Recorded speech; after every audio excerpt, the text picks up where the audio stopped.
Facing the giant. A huge giant of the age about 6 cubits high with a very wide chest, about the size of the door, with a huge shield and javelin, stood to challenge Israel.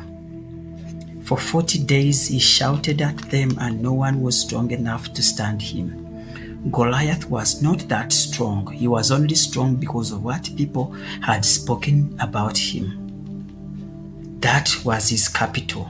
Saul's generals stood shaking in their armors, wishing they had the strength to stand. The giant intimidated them with his life experience, his size, his position, and his ability. Whenever the Israelites saw the man, they ran away from him with great fear.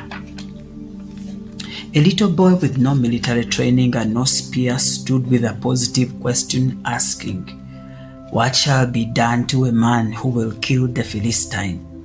His brothers rebuked him for overestimation, trying to climb what he does not manage. It was a final moment for a crisis to reveal who David was. As we face these crisis days, they are revealing who we really are. These times are testing how much we can pray when we are alone, how much of the scriptures we can read when we are alone. Everyone is facing a certain giant in his life. The economy has dropped from 6% growth to 4%, leaving more 2.6 million people living below the poverty line.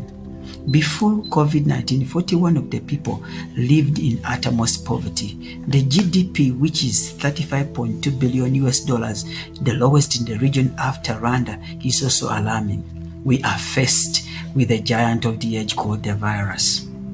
It has crippled the economies, shut down schools, eliminated churches, stretched the health systems, and brought the nations to their knees. This giant.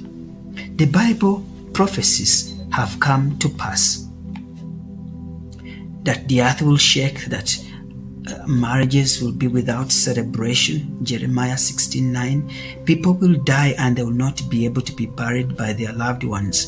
It's a tough time we are facing.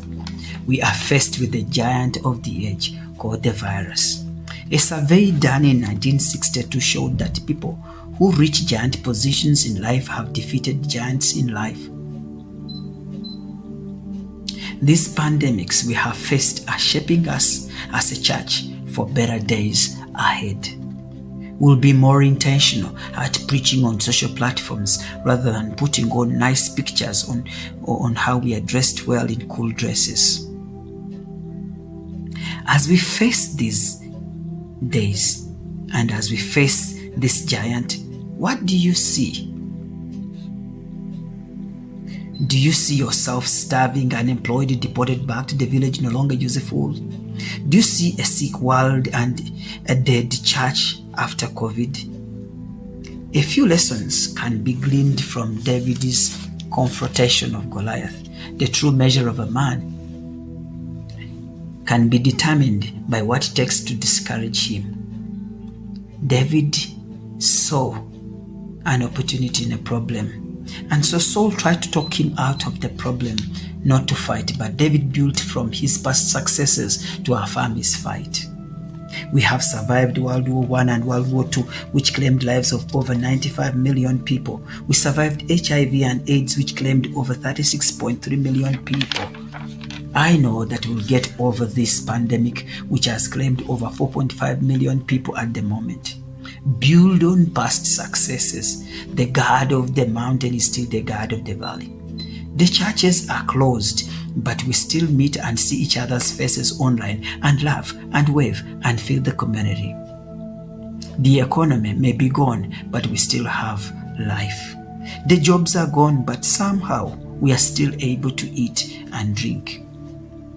In verse 50, as I found the summary, the day he killed the giant in the land, freedom came back to Israel. South Africans have a song, "Freedom is coming tomorrow." As I can conclude, freedom is coming tomorrow. As we face giants of this day, freedom is coming tomorrow. There will be a free world tomorrow. Thank you for listening. God bless you.